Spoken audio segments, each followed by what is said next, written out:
प्रणाम। और जितने हमारे दर्शक हैं, जितनी हमारी यूट्यूब फैमिली है, चैत्र नवरात्र की बहुत बहुत हार्दिक शुभकामनाएं आप लोगों को हमारी तरफ से।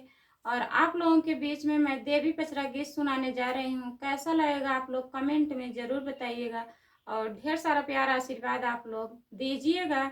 जैसे दे रहे हैं ऐसे अपना प्यार आशीर्वाद हमारे ऊपर बनाए रहिए और सपोर्ट करिए दोस्तों। निबिया के डरिया मैया नावेली झलुआ हो कि झूली झूली ना, मैया मोरी झारे लंबी केसिया हो कि झूली झूली ना। निबिया के डरिया मैया नावेली झलुआ हो कि झूली झूली ना, मैया मोरी झारे लंबी केसिया हो कि झूली झूली ना। झूलता झूलता बीत गए ठीक दोपहरिया हो कि खो जाए लागै ना, मैया मोरी माली फूलवरिया हो कि खो जाए लागै ना, मैया मोरी माली फूलवरिया हो कि खो जाए लागै ना।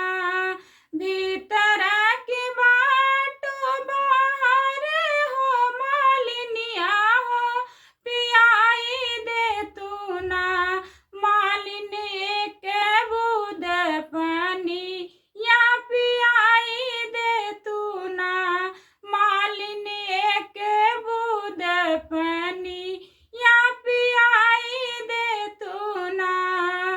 हमारे ही गोदिया मैया बालक ही रोवई हो कि कैसे मैया ना तुहका पानिया पियाई, मैया कैसे तुहका ना तुहका पानिया पियाई, मैया कैसे तुहका ना।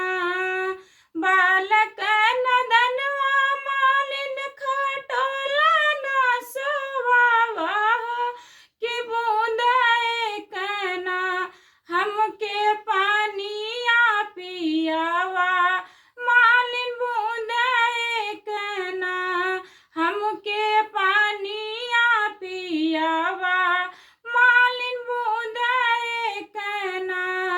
बालक नदनवा मालिन खटोला ना सोलावै हो कि बूंद एक ना, माई के पानिया पियावै हो कि बूंद एक ना, माई के पानिया पियावै हो कि बूंद एक ना।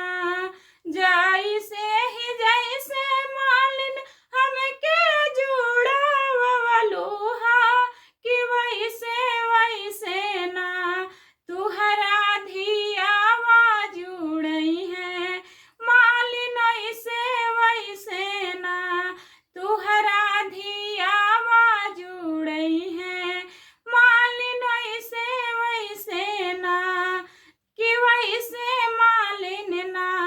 100 साल जियई तोर सजनवा मालिन ऐसे तुहरा ना, 100 साल जियई तोहरा मलिया मालिन ऐसे तुहरा ना। जुग जुग बाढ़ई तोर लालनवा मालिन ऐसे तुहरा ना। धनवा से भरल रहे तुहरा भंडरवा हो कि मंगिया तुहरा ना, भरा रहे सिंदूरवा हो कि मंगिया तुहरा ना। अमर रहे तोर सजनवा हो कि वैसे मालिन ना, अमर रहे तोर सजनवा मालिन ऐसे तोहरा ना।